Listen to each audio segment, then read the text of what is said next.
Hi hello అందరికీ ఎలా ఉన్నారండి? బాగున్నారా? నేను మీ దుర్గా లీలాధర్. ఫస్ట్ వీడియో చూసే ముందు చిన్న లైక్ చేయండి. హైప్ అనే ఆప్షన్ వస్తుంది, హైప్ చేయండి. హైప్ చేసి పాయింట్స్ ఇవ్వచ్చు అన్నమాట. నాకు ఈ ఆప్షన్ నా ఛానల్ మానిటైజేషన్ అయినప్పటి నుంచి వచ్చింది. చాలామందికి తెలియక లైక్ చేసి వదిలేస్తున్నారు. లైక్ చేసాక హైప్ అనే ఆప్షన్ వస్తుందండి. హైప్ చేసి పాయింట్స్ కూడా ఇవ్వచ్చు అన్నమాట. అప్పుడు ఈ వీడియో ఇంకా నలుగురికి వెళ్తుంది. అందుకే ఈ వీడియో వాయిస్తో చేస్తున్నాను, అందరికీ తెలియడం కోసం చెప్తున్నానండి. ప్రతి ఒక్కళ్ళు లైక్ చేయండి, నా ఛానల్ సబ్స్క్రైబ్ చేయండి. అలాగే వీడియోస్ అన్నీ కూడా పూర్తిగా చూడండి, ఎక్కడ స్కిప్ చేయొద్దు. ఈ వీడియో ఏంటంటే రేషన్ బియ్యం అన్నమాట. రేషన్ సరుకులు ప్రతి నెల ఓన్లీ బియ్యమే ఇస్తాడు రేషన్ కార్డు మీద. గోధుమలు అయితే మనం తీసుకోవాలి, డబ్బులు పెట్టి తీసుకోవాలి. గోధుమలు బియ్యం ఫ్రీ బియ్యం అంటున్నారు కానీ సన్న బియ్యం ఇస్తున్నారు. బియ్యం అయితే బాగానే ఉంటున్నాయండి. అందులో చెత్త బాగు చేసుకునేటప్పటికి ఎంత నరకం చూపిస్తుందంటే అంత అలాగ ఉంటుందన్నమాట. అందరికీ అంత ఖాళీగా కూడా ఉండదు కదా బాగు చేసేవాళ్ళు. మేమైతే ప్రతి నెల తీసుకురాగానే చూసారా బియ్యం సంచిలో చూపిస్తున్నాను, చిన్న చిన్న రాళ్ళు నల్ల నల్లగా కనిపిస్తున్నాయి. అవి జల్లించుకోవాలన్నమాట. ఇవి గోధుమల్లో కూడా అలాగే చెత్త ఉంటుంది. అవి తర్వాత చూద్దాం. ఫస్ట్ బియ్యం అయితే చూద్దామండి. బియ్యం మాకు 12 కేజీలు వచ్చినాయి అంటే అందులో 3 కేజీలు కానీ 4 కేజీలు కానీ నూకలు వచ్చేస్తాయి అన్నమాట. చిన్న చిన్న నూకలు. నూకలన్నీ పక్కకి జల్లించి పక్కన పెట్టుకోవటం. చిన్న నూక మాట ఇది. ఆ నూక దేనికి పనికిరాదు, పిండాడించుకుని ముగ్గులో కలుపుకోవడానికి తప్పితే. ఈ మళ్ళీ ఆ నూకలు మళ్ళీ రెండోసారి వేస్తుంది అన్నమాట జల్లిడి. అంతా చూడండి ఇసగిస కింద అంతా చాలా దారుణంగా ఉంటున్నాయండి. సన్న బియ్యం అన్నమాట కానీ చాలా బాగుంటుంది. నూకలు, బెడ్లు, రాళ్ళు ఇవన్నీ కూడా చాలా ఎక్కువ ఉంటున్నాయి. బియ్యం అలా 2 సార్లు జల్లించుకోవాల్సి వస్తుంది. జల్లించుకుని తర్వాత ఏరుకోవటం అన్నమాట. ఖాళీగా ఉన్న వాళ్ళకే కుదురుతుంది. ఎవరికన్నా పనుల్లోకి వెళ్ళే వాళ్ళకి, ఏదన్నా ఉద్యోగాలు చేసుకునే వాళ్ళకి, అలాంటి వాళ్ళకి సెట్ అవ్వదు. ఇవన్నీ కింద చూపిస్తున్నాను చూడండి, అవన్నీ రాళ్ళు, వడ్లుని. ఇందులో 2 రకాల నూకల కింద వస్తాయి అన్నమాట. కొంచెం ముతగ్గా ఉన్నాయేమో దోశల్లో అది వేసుకునేటానికి ఉపయోగపడతాయి. ఈ సన్న నూక అయితే దేనికి ఉపయోగపడదండి. ఒకవేళ అది వేసుకున్నా కానీ దాని నిండా రాళ్ళే ఉంటాయి, కరకరలాడిపోతాయి అన్నమాట. తెల్లరాడు ఉంటుంది, మనకు కనిపించదు అసలు, బియ్యం రంగులో ఉంటుంది. ప్రతి నెల ఇలాగే బాగు చేస్తూ ఉంటాను. అసలు మెయిన్ విషయం ఏంటంటే మా అమ్మ జల్లిస్తుంది కదండి, అవి నా రేషన్ కార్డు మీద వచ్చిన బియ్యం అన్నమాట. మా అమ్మకు ఇప్పుడు ఇంకా రేషన్ కార్డు లేదు. అదేదో ఇవాళే రేషన్ కార్డు వచ్చిందనేసి తెలిసిందన్నమాట.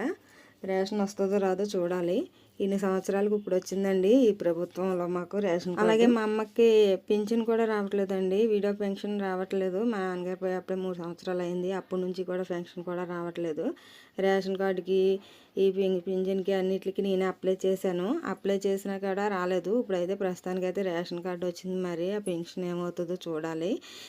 ఈ వీడియో అంతా ఎందుకు తీస్తున్నానంటే ఈ బియ్యం ఎలాగుంటున్నాయి అనేది తెలుస్తుందని. చాలామంది సన్న బియ్యం అనుకుంటున్నారు. సన్న బియ్యమే, చూడటానికి సన్న బియ్యం, మంచి బియ్యమే, చాలా బాగుంటున్నాయి బియ్యం. కానీ అవి బాగు మటుకు చాలా ఎక్కువ ఉంటుంది. బియ్యంలో సగం ఏమో నూకల కిందే పోతున్నాయి అన్నమాట. అవి కలుపుకుని వండుకుంటే మొత్తం అంతా గింజి చిక్కగా ఉంటుంది.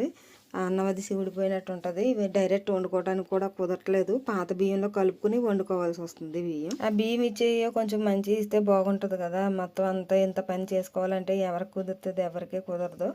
కాకపోతే ఇలా చేసుకుంటేనే సెట్ అవుతుందండి. జల్లించుకోవాలి, అవి శుభ్రంగా ఏరుకోవాలి, ఒక దాంట్లో వేసుకోవాలి. చాలా పని కింద ఉంటుంది. మా ఇంకా తక్కువ, ఇంకా ఎక్కువ వచ్చే వాళ్ళు ఉంటారు. వాళ్ళందరూ కూడా ఇలాగే చేయాలన్నమాట. అలా చేస్తేనే వండుకోగలదు, లేకపోతే లేదు. మాకైతే మా అమ్మ బాగు చేసేస్తుందండి. ఇది వరకు మా అమ్మ నా దగ్గర లేనప్పుడైతే నేనే చేసుకునేదాన్ని. ఇప్పుడు మా అమ్మ ఇంట్లో ఖాళీగా ఉంటాం, తన ఇంట్లో పని అంతా అయ్యాక ఈ పెట్టి కూర్చుంటుంది. గోధుమలు ఒకరోజు, బియ్యం ఒకరోజు అలా జల్లిస్తూ ఉంటుంది. తర్వాత మళ్ళీ అవి వేరేసి పక్కన డబ్బాల్లో వేయటం అలా చేస్తుంది అన్నమాట. అందరూ ఇలా చేస్తారో లేదో తెలియదు కానీ నేనైతే రేషన్ బియ్యం తెచ్చింది మొదలు ఒక 10 రోజుల దాకా ఈ ఫుల్ పని ఉంటుందండి. ప్రతిరోజు డైలీ ఉంటుంది అన్నమాట ఈ పని. ఇది వరకు ముతక బియ్యం ఇచ్చేవారు, అప్పుడు ఇంత బాగుండేది కాదు. ఏ వడ్లు అలాంటివి ఉండి కానీ అసలు ఇలా చెత్త కానీ ఇసక కానీ పొట్టు కానీ ఏమీ ఉండేది కాదు. ఏంటో మరి ఇప్పుడు సన్న బియ్యం అనినప్పటికీ అన్ని రకాల పొట్టు, ఇసుక అన్ని రకాలు వచ్చేస్తున్నాయి. ఇంకా చూడండి ముందు ఇంకా చెరిగిక ఇసుక వస్తుంది.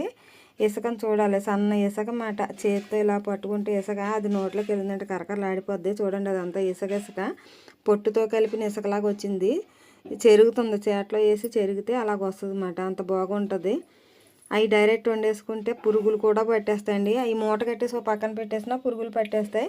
ఎప్పటికప్పుడు అలా బాగు చేసుకోవాలి. చూసారు ఎంత ఇసుక వచ్చిందో, సన్న ఇసుకలాగా వచ్చిందన్నమాట. ఎప్పుడు ప్రతి పొట్టు అలాగే వస్తుందండి మాకు బియ్యంలో. నేను ఎప్పటికప్పుడు వీడియో తీద్దాం అనుకుంటాను కానీ నాకు తీయటం అవ్వట్లేదు. మొన్న బాగు చేయటం ఇవన్నీ చూసి నాకే సిరాకు వచ్చిందన్నమాట. ఎంత దారుణంగా ఉంటాయా బియ్యం అనేసి ఇంకా వీడియో తీసి. గవర్నమెంట్ ఇచ్చే కొంచెం మంచి బియ్యం ఇస్తే బాగుంటుంది కదండి. ఫ్రీ బియ్యం అన్నాక మొత్తం అంతా ఇలా చెత్త కింద ఇస్తే ఎలా కుదురుతుంది. అందుకే మొత్తం అంతా వీడియోలో చూపిస్తున్నాను. వీడియో చూపిస్తూ తీస్తున్నాను అనమాట. ఎంత దారుణంగా ఉంటాయండి. ప్రతి నెల బియ్యం ఇంతే. చాలామంది అమ్మేసుకుంటారు. వండుకు తినకపోవడానికి కారణం కూడా ఇదే. చాలామంది ఆ రేషన్ దగ్గర అమ్మేసుకుంటారు. మేమైతే అలా అమ్ముకోమండి. మేము తెచ్చుకుని బియ్యంలో కలుపుకొని వండుకుంటాం. కానీ ఇంత బాగుంటుంది, ఇంత చెత్త కింద ఉంటుంది అన్నమాట. ఎప్పటి నుంచో తీద్దాం అనుకుంటాను. నాకు ఇంక ఇప్పుడు కుదిరింది. అందరూ రేషన్ తెచ్చుకునే వాళ్ళ పరిస్థితి, అందరి పరిస్థితి ఇలాగే ఉండొచ్చు నాకు తెలిసి. మరి వాళ్ళు ఎలా చేసుకుంటారో లేదో తెలియదు కానీ నాకు చూసి ఇంకా కోపం వచ్చి ఇలా చేసేసాను అనమాట. వీడియో నచ్చితే మటుకు లైక్ చేయండి.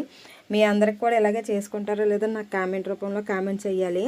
అలాగే వీడియోకి లైక్ చేసి హైప్ అనే ఆప్షన్ వస్తుంది. హైప్ క్లిక్ చేస్తే పాయింట్స్ ఇవ్వచ్చు అన్నమాట. దాని ద్వారా వీడియో ఇంకో నలుగురికి వెళ్తుందండి. ప్రతి ఒక్కళ్ళు వీడియో చూస్తున్న వాళ్ళు అందరూ లైక్ చేయండి. అలాగే కొత్త వాళ్ళు అయితే ప్లీజ్ నా ఛానల్ సబ్స్క్రైబ్ చేయండి. Durga Leeladhar YouTube channel. అలాగే వీడియోస్ అన్నీ ఇలా కంటిన్యూగా ఏ ఒక వీడియో వస్తూనే ఉంటుందండి. ప్లీజ్ సపోర్ట్ చేయండి. ఓకేనండి, బాయ్.